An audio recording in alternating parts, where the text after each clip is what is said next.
본문 말씀을 중심으로 말씀에 너그러운 자가 받는 복, 이런 제목으로 말씀을 전하도록 하겠습니다. 말씀에 너그러운 자가 받는 복.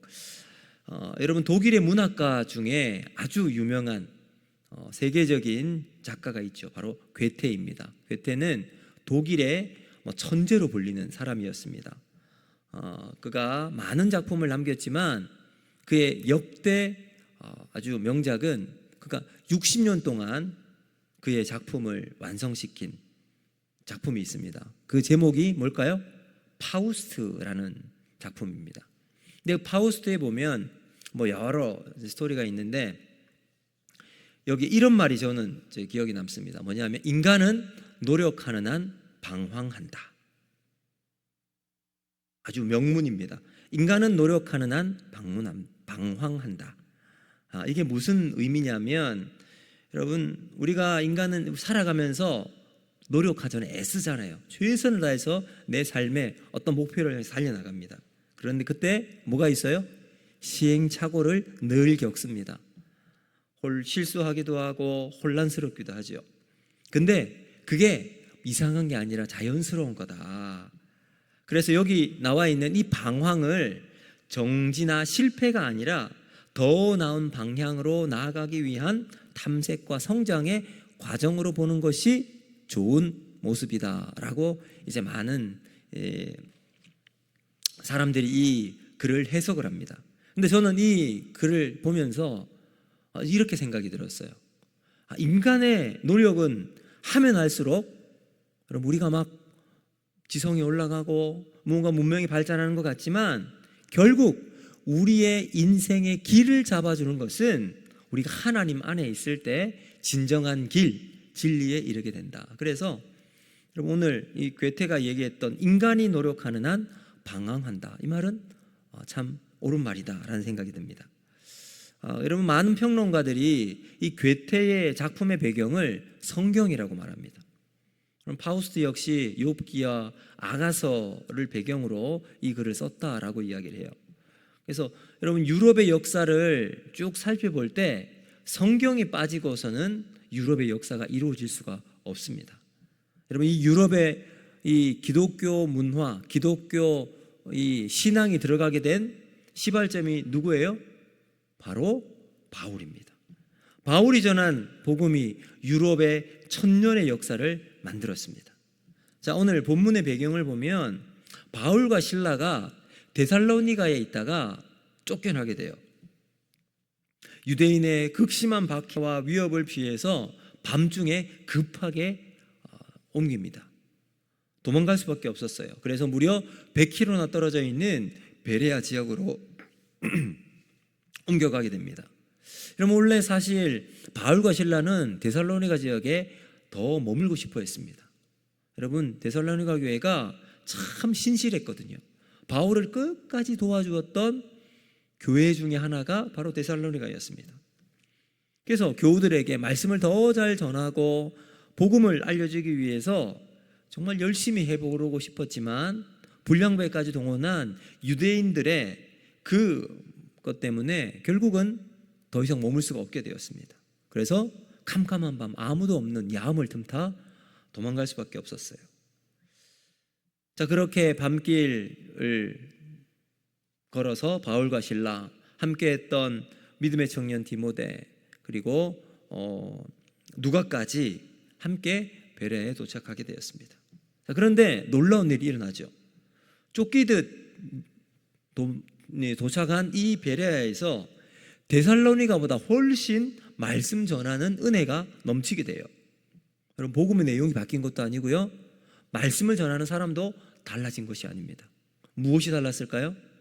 여러분, 이 베레아에서는 말씀 받는 사람들의 태도가 달랐습니다. 자, 여러분, 오늘 말씀을 보시면 11절 잠깐 한번 보실까요? 이제 그 다음 구절에 나와 있을 텐데 우리 같이 한번 읽어보겠습니다. 시작. 베레아에 있는 사람들은 데살로니가에 있는 사람들보다 더 너그러워서 간절한 마음으로 말씀을 받고 이것이 그러한가 하여 날마다 성경을 상고함으로. 아멘. 자, 여러분, 저는 이 여기에 너그럽다라고 하는 말보다 옛날 성경은 어떻게 된 줄 아세요? 신사적이다라는 말이 있어요. 그래서 이 베레아 사람들은 데살로니가 사람보다 훨씬 신사적이다. 이 말이 참 더 좋은데, 어쨌거나 더 너그럽고 신사적인 믿음의 길을 걸어 나갈 수 있는 비결이 뭔가, 어떤 태도를 우리가 가지고 살아가야 되는가, 오늘 말씀을 통해서 말씀을 보면서 기도의 제목을 삼기를 원합니다. 첫 번째, 말씀에 대한 편견이 없어야 한다라는 겁니다. 여러분 11절 우리가 읽었는데 제가 다시 한번 읽어드릴게요. 베레아에 있는 사람들은 데살로니가에 있는 사람들보다 더 너그러워서 간절한 마음으로 말씀을 받고 이것이 그러한가 하여 날마다 성경을 상고함으로. 아멘. 자, 여러분 지난주에도 살펴본 것처럼 이 데살로니가는 당시 인구가 10만 명이 넘는 아주 부유하고 큰 도시였습니다. 여러분 그 중에 유대인들이 약 2,000명 정도 있을 것이다 신학자들이 생각을 해요. 그러니 당연히 그곳에 회당이 있었고 그 회당도 작은 회당이 아니면 큰 회당이었습니다. 그래서 당대 유명한 성경학자들도 그 자리에 포진해 있었을 겁니다. 그래서 도시 사람들이 가지고 있는 지적인 자부심도 대단했을 겁니다. 그런데 어느 날 행색이 초라한 거지와 다를 바 없는 나그네 일행이 이 데살로니가에 도착을 한 거예요. 그런데 신기하게도 많은 사람들이 그 거지와 같은 사람들, 바로 바울 일행이에요. 바울이 전하는 말씀을 듣고 그 가르침에 열광하기 시작하는 거예요. 그래서 기존 유대 지도자들이 바울에 대한 시기심이 불타올라가게 되죠. 그래서 시기심과 편견에 사로잡혀 있으면 여러분 그 평정심을 잃어버리게 되고 올바른 판단을 할 수 없게 됩니다. 결국 그들이 가지고 있는 그 편견 때문에 복음을 거부하고 바울을 쫓아내게 되죠. 그 후에 이제 바울이 이른 곳이 바로 베레아였습니다. 여러분 베레아는 올림피아 산맥 동편 기슭에 있는 작은 산골 마을이었습니다. 그럼 데살로니가에 비하면 아주 작은 도시, 반대로 이야기하면 때묻지 않은 비교적 순수하고 겸손한 마음을 가지고 있었던 사람들이 살았던 그런 마을이었습니다. 그들은 이제 바울도 베레아에 도착해서 회당에 자리를 잡고 하나님 말씀을 전했죠. 베레아 사람들은 여전히 바울의 행색은 초라했을 거예요. 몰골이 말이 아니었을 겁니다. 그러나 말씀을 전하는 메신저의 겉모습이나 환경을 보지 않고 편견 없이 말씀을 받아들입니다. 여러분 그렇게 편견 없이 하나님 말씀을 받아들일 때 놀라운 은혜와 역사가 그 가운데 나타났어요. 여러분 이것이 중요한 거죠. 그럼 하나님이 예수님의 탄생 소식을 당대 똑똑한 제사장이나 서기관 바리사인들에게 이야기하지 않았습니다. 누구에게 제일 먼저 전했죠? 들판에서 양을 치는 목자들에게 천사가 나타나서 오늘날 다윗의 동네에 구주가 나시리라. 그 말을 듣고 쫓아가죠. 여러분 사도 바울은 고린도전서에서도 인간의 지혜와 편견이 얼마나 무서운지 경고하면서 이렇게 말합니다. 고린도전서 1장 19절과 21절까지 우리 말씀입니다. 같이 한번 읽어보겠습니다. 시작. 기록된 바 내가 지혜 있는 자들의 지혜를 멸하고 총명한 자들의 총명을 폐하리라 하였으니 지혜 있는 자가 어디 있느냐? 선비가 어디 있느냐? 이 세대의 변론가가 어디 있느냐? 하나님께서 이 세상의 지혜를 미련하게 하신 것이 아니냐? 하나님의 지혜에 있어서는 이 세상이 자기 지혜로 하나님을 알지 못하므로 하나님께서 전도에 미련한 것으로 믿는 자들을 구원하시기를 기뻐하셨도다. 아멘. 여러분 사람들이 얼마나 지혜에 열광합니까? 여러분 이 당시 헬라 문화, 로마 문화는 지혜, 지식 여러분 최고로 여겼습니다. 그러나 하나님 뭐라고 말씀하세요? 지혜 있는 자의 지혜를 멸하고 총명한 자들의 총명을 멸하리라. 왜요? 그들이 가진 지혜와 총명으로 우쭐대기 시작하고 교만해졌기 때문입니다. 그래서 고린도전서 2장 5절도 이렇게 말합니다. 같이 한번 읽습니다. 시작. 너희의 믿음이 사람의 지혜에 있지 아니하고 다만 하나님의 능력에 있게 하려 하였노라. 아멘. 여러분 하나님은 지혜로 사람의 똑똑함으로 구원을 이루는 진리를 깨닫게 하지 않으셨습니다. 그러므로 사랑하는 성도 여러분, 우리가 가지고 있는 내 생각, 내 지식, 편견을 내려놓을 때 비로소 하나님 말씀이 우리 안에 들리기 시작합니다. 내 기준을 버리고 어린아이와 같은 순수한 마음으로 말씀을 대하는 우리 성도들이 될 수 있기를 주님의 이름으로 축복합니다. 또 두 번째, 이 베레아 성도들은 어떤 태도로 살아갔는가? 간절한 마음으로 하나님 말씀을 받았다는 겁니다. 여러분, 사도행전 14장 8절에서 10절을 보면 바울이 루스드라에 갑니다. 그 루스드라에서 나면서부터 걷지 못했던 장애인이 있었어요. 그 사람을 고친 장면이 나와요. 그때 바울은 그 사람을 구원받을 만한 믿음이 있는 것을 보았습니다. 무엇을 보고 알았냐면 그 사람이 바울이 말할 때 진지하게 들어요. 그때 말씀을 듣는 태도, 여기 한 단어를 사용해 아쿠오라고 하는 사람, 아쿠오, 듣다라고 하거든요. 그냥 듣는 게 아니라 진지하게 온 집중해서 들을 때 이 아쿠오라고 하는 단어를 사용합니다. 그러니까 여러분, 주목하고 열정을 다해서 지속적으로 진지하게 듣는 태도가 바로 아쿠오예요. 자, 오늘 본문에 나오는 이 간절한 마음 역시 영어 성경을 보면 full heart라고 돼요. full heart. 온 마음을 다해서 full attention, 모든 집중, 전적인 집중을 가지고 하나님 말씀을 들었다라고 이야기합니다. 결국 여러분, 이 베레아 사람들은 바울이 전했던 그 복음, 예수님의 십자가와 부활, 이것을 그냥 온 마음으로 탁 받아들이기 시작하니까 마음의 준비가 이미 다 끝난 거죠. 그럼 고린도서 9장 2절을 보면 이렇게 말합니다. 우리 같이 한번 읽어보겠습니다. 시작. 이는 내가 너희의 원함을 알미라. 내가 너희를 위하여 마게도냐인에게 아가야에서 1년 전부터 준비하였다는 것을 자랑하였는데 과연 너희의 열심이 퍽 많은 사람들을 분발하게 하였느니라. 아멘. 여러분, 여기 뭐라고 이야기합니까? 1년 전부터 준비하였다라고 하는 거예요. 준비하였다. 여러분, 준비된 열심을 가지고 있는 자에게 하나님 은혜를 베풀어 주십니다. 여러분, 어떻게 우리의 마음의 준비를 할 수 있을까요? 시편 1편을 보면 복 있는 사람에 대해 이야기하죠. 복 있는 사람은 악인들의 꾀를 따르지 아니하고 죄인들의 길에 서지 아니하고 오만한 자의 자리에 앉지 아니하고 오직 여호와의 말씀을 주야로 뭐 한다고요? 묵상하는 자로다. 여러분, 마음의 준비가 될 수 있기 위해서는 우리 마음이 말씀으로 묵상하며 준비가 되어 있어야 되는 거죠. 그래서 계시록 1장 3절은 우리에게 이렇게 말씀합니다. 같이 읽어봅니다. 시작. 이 예언의 말씀을 읽는 자와 듣는 자와 그 가운데 기록된 것을 지키는 자는 복이 있나니 때가 가까움이라. 그럼 이렇게 시작해요. 여러분, 베레아 사람들을 보세요. 오늘 시편 복 있는 사람이나 계시록의 마지막에 있는 말씀처럼 하나님 말씀을 그냥 흘려 듣지 않습니다. 말씀을 건성으로 듣지 않아요. 간절하고 진지하고 정말 하나님 말씀을 사모하면서 듣고 있습니다. 말씀을 들을 때 아멘, 아멘 말을 하든지 속으로 정말 간절하게 말씀을 가지고 있습니다. 여러분, 성경은 이런 태도를 가르쳐 그들의 마음이 부드럽고 은혜를 사모하고 간절한 마음, 이게 바로 신사적인 사람. 여러분, 오늘 본문 말씀은 너그러운 모습으로 말씀을 받아들일 수 있었습니다.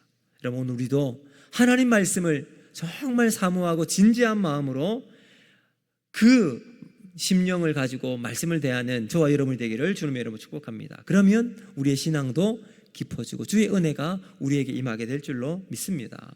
그리고 마지막 세 번째, 베레아 사람들은 날마다 성경을 상고했다라는 겁니다.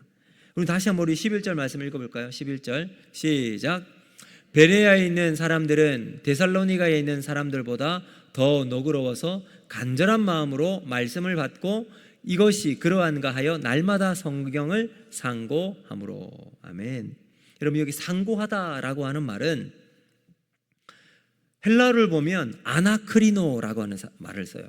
아나크리노. 크리노는 비판하다, 판단하다, 재판하다 이런 뜻이에요. 아나는 좀 더 깊이 들어가는 거예요. 그러니까 어떻게 해요? 아래로 깊이 이것을 쭉 파고 들어가는 겁니다. 영어를 보면 영어 성경에는 뭐라고 해요? examination, examining, 뭔가 이렇게 막 조사하는 거예요. 막 파고 들어가는 거예요. 이게 뭔가 조금 집중해서 조금 더 찾아가는 거죠. 이 지금 베레아 사람들은 말씀을 보잖아요. 성경 말씀 그냥 막 흩어가지 않아요.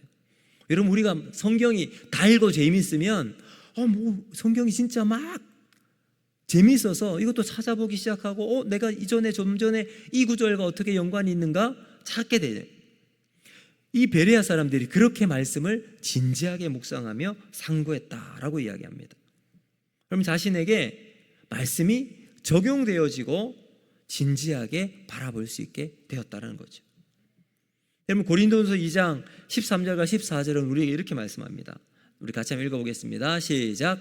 우리가 이것을 말하거니와 사람의 지혜가 가르친 말로 아니하고 오직 성령께서 가르친 것으로 하니 영적인 일은 영적인 것으로 분별하느니라. 육에 속한 사람은 하나님의 성령의 일들을 받지 아니하나니 이는 그것들이 그에게는 어리석게 보이며 또 그는 그것들을 알 수 없나니 그러한 일은 영적으로 분별되기 때문이라. 아멘. 자, 그러니까 여러분, 상고하다라는 것은 내가 말씀을 정말 사모해서 그 말씀을 이건지 진짜인지 확인을 하고 막 조사해 나가는 거예요. 근데 여러분, 여기 정말 상고하다는 뜻이 뭐냐 하면 사람의 판단이나 내 감정이 아니라 철저하게 하나님의 판단 아래 나를 비춰보는 거예요. 이게 아나크리노, 상고하다라는 겁니다. 그럼 성경을 지식을 많이 아는 사람이 변화가 될까요, 안 될까요? 성경 지식 창세기부터 요한계시록까지 막 지식이 막 다 알아요. 성경 많이 한다고 변화될까요? 안 돼요. 어떻게 변화가 될까요? 성경이 내 안에 들어올 때, 성령 안에서 묵상이 일어나고 그 말씀이 내 영혼을 툭툭 건드려요. 그리고 그 말씀이 내 안에서 살아 움직이기 시작할 때, 내 삶에 치열하게 적용되는 말씀만이 우리의 삶을 실제로 변화시키게 되는 거죠. 여러분, 탈무드에 이런 이야기가 나옵니다. 두 사람이 함께 굴뚝 청소하러 갔대요. 그리고 나서 이제 딱 청소를 마치고 나왔는데 한 사람의 얼굴은 수검둥이가 되고 나왔어요. 근데 다른 한 사람은 아주 하얗게 깨끗하게 나왔어요. 자, 그러면 두 사람이 나왔는데 누가 세수를 하러 갔을까요? 첫 번째, 얼굴에 검정이 묻은 사람이 세수하러 갔다. 두 번째, 하얗게 아무것도 안 묻은 사람이 세수하러 갔다. 1번이라고 생각한 사람. 두 번째, 얼굴에 아무것도 안 묻은 사람이라고 생각하시는 분. 왜요? 이유는 뭡니까? 네? 보세요, 여러분. 숯이 묻은 사람은 자기가 숯 묻은지 몰라요. 근데 옆 사람 보니까 안 묻었어요. 그럼 나도 안 묻었겠네? 씻을 필요가 없는 거예요. 근데 얼굴이 하얀 사람은 앞에 보니까 시커매. 그래서 자기가 씻으러 가는 거예요. 우리의 인생이 이렇습니다. 검정이 묻어있는 다른 사람을 보면 나도 저렇겠구나 깨닫게 되는 거죠. 여러분, 우리가 사람을 한번 보세요. 우리가 사람을 바라보면 내가 바라보는 사람의 모습, 우리가 사람의 속마음을 알 수 있습니까? 없습니까? 몰라요. 항상 우리는 포장하며 살아갑니다. 그렇죠? 나는 깨끗하고 거룩하고 좋은 모습으로 사람들에게 보여주기를 원하죠. 사람을 바라보아서는 자기 얼굴을 제대로 볼 수 없습니다. 세상을 바라보아서는 자기의 삶을 제대로 판단할 수가 없어요. 어떻게 할 수 있을까요? 말씀 속에서, 성경을 통해서 보면 내가 이렇게 숱이 많이 묻었구나, 내가 이렇게 시커먼 양심의 삶을 살아가고 있구나, 자신의 모습을 정확하게 볼 수 있게 됩니다. 여러분, 우리가 성경을 보지 않으면 아무런 것도 없어요. 여러분, 그렇지 않나요? 여러분, 오늘 예배를 오시기 전 여러분 어떤 마음으로 오셨습니까? 내가 말씀 속에서 쭉 살아갔던 사람은 오늘 하나님 말씀 나에게 어떻게, 하나님 나에게 무슨 말씀을 하시겠습니까? 그 말씀 가지고 올 수 있는데, 그럼 아무 감정 없이 그냥 오신 분은 그래도 하나님 은혜 주실지 믿지만, 아무런 말씀과 내 하나님과 관계없이 살아가면 오늘 빨리 마치고 내가 오늘 가서 뭘 봐야 되는데, 드라마가 뭐가 있는데, 오늘 야구를 봐야 되는데, 축구 결과는 어떻게 됐나, 이게 온통 관심에 있을 수 있습니다. 성경이 우리의 삶을 비추게 될 때, 그때 우리의 본 모습을 발견할 수 있게 됩니다. 내가 죄 있는 것을 깨닫게 되고 내 영혼이 병들어 있는 것을 볼 수 있게 됩니다. 여러분, 우리의 영혼의 그 거울은 하나님의 말씀을 통해서 비춰주게 될 때 우리의 삶을 볼 수 있게 될 줄로 믿습니다. 여러분, 그래서 베드로전서 3장 3절과 4절은 이렇게 말씀합니다. 자, 우리 같이 한번 읽어보겠습니다. 시작. 너희의 단장은 머리를 꾸미고 금을 차고 아름다운 옷을 입는 외모로 하지 말고 오직 마음에 숨은 사람을 온유하고 안정한 심령에 썩지 아니할 것으로 하라. 이는 하나님 앞에 값진 것이니라. 아멘. 여러분, 뭐라고 말씀합니까? 여러분, 우리가 아마 여러분 오늘 예배를 드리러 오실 때도 한번 머리 한번 보고 옷도 한번 탁 보고 이렇게 한번 오셨을 거예요. 저도 그렇게 왔습니다. 그런데 그것보다 더 중요한 게 뭐라고요? 내 마음을 단장하라. 어떻게 해요? 말씀으로 단장하는 겁니다. 내 마음에 숨어있는 것을 말씀의 거울에 비추어서 주님 앞에 끄집어내고 내가 하나님 앞에 판단받는 삶을 살아갑니다. 하나님 앞에 값진 인생으로 살아가는 거예요.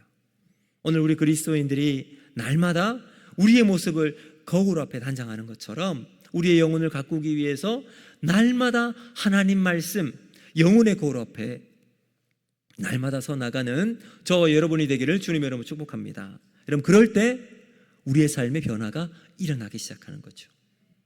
그럴 때 우리 교회가 변화가 나타나기 시작할 겁니다. 여러분, 낡고 늙고 후패해가는 우리의 겉모습, 얼마 전에 저희 아내가 이야기를 했습니다. 이야기를 하다가 아내가 이렇게 이야기하더라고요. 여보, 요즘 내가 책을 보면 가까이 안 주 멀리 봐야 돼. 여보, 당신도 벌써 그렇게 됐어? 노안이 왔다고. 이제 보니까 한참 전에 왔대요. 그러면서 우리 아내가 이렇게 말하더라고요. 여보, 늙어가는 거야. 겉사람은 후패. 아주 영적입니다. 겉사람은 후패하고 늙어가지만 내 속사람은 점점 하나님 안에서 기뻐한다. 이렇게 말하더라고요. 우리의 속사람이 날마다 예수님을 닮아가는 새로운 역사가 일어나는 저와 여러분이 되기를 주님으로 축복합니다. 영적 거울, 말씀을 통해 우리의 삶을 비춰보는 저와 여러분이 되었으면 좋겠습니다. 여러분, 자주 영혼의 거울을 보시길 바랍니다. 규칙적으로 시간을 정하고 여러분 같이, 여러분 우리가 올 초 우리가 화목합시다 했잖아요. 화목합시다. 같이 화요일, 목요일, 화요일, 목요일 안 해도 상관없어요. 월요일도 괜찮아요. 주일도 괜찮아요. 같이 가족끼리, 여러분 구역 식구들끼리 말씀을 가지고 우리의 삶의 거울을, 내 영혼을 비춰보는 거예요. 그러면 내 얼굴에 까만 게 묻어있고 먼지가 묻어있고 옷 매무새가 약간 틀어져 있는 것 발견할 수 있는 것처럼 우리 날마다 말씀을 통해 우리의 삶을 점검하는 저와 여러분이 되기를 바랍니다. 여러분, 오늘 베레아 사람처럼 그러면 하나님 안에서 참 신사적이고 하나님이 기뻐하시는 믿음의 삶을 살아가는 우리 모두가 될 줄로 믿습니다. 이제 말씀을 정리하도록 하겠습니다. 여러분, 데살로니가 사람과 베레아 사람 똑같은 말씀을 받았어요. 똑같은 사람이 전했어요. 그러나 반응은 달랐습니다. 차이가 어디 있어요? 말씀을 대하는 태도가 달랐습니다. 베레아 사람들은 편견 없이 말씀을 받아들였습니다. 그리고 하나님 말씀을 진지하게 받아들였습니다. 그리고 날마다 성경을 상고했어요. 우리도 베레아 사람처럼 하나님 안에서 믿음의 아름다운 삶으로 하나님의 영광과 은혜가 우리의 삶을 통해 비춰나가기를 주님의 이름으로 축복합니다. 남아있는 이 한 주간 우리의 영혼의 거울인 말씀 앞에 날마다 서 나가기를 바랍니다. 말씀을 읽고 묵상하고 말씀대로 살아갈 때 우리의 속사람이 날마다 새로워져서, 그래서 우리의 영혼이 주님이 주신 힘으로 날마다 서 나가는 우리 모두가 되기를 주님의 이름으로 축복합니다. 오늘 말씀을 기억하며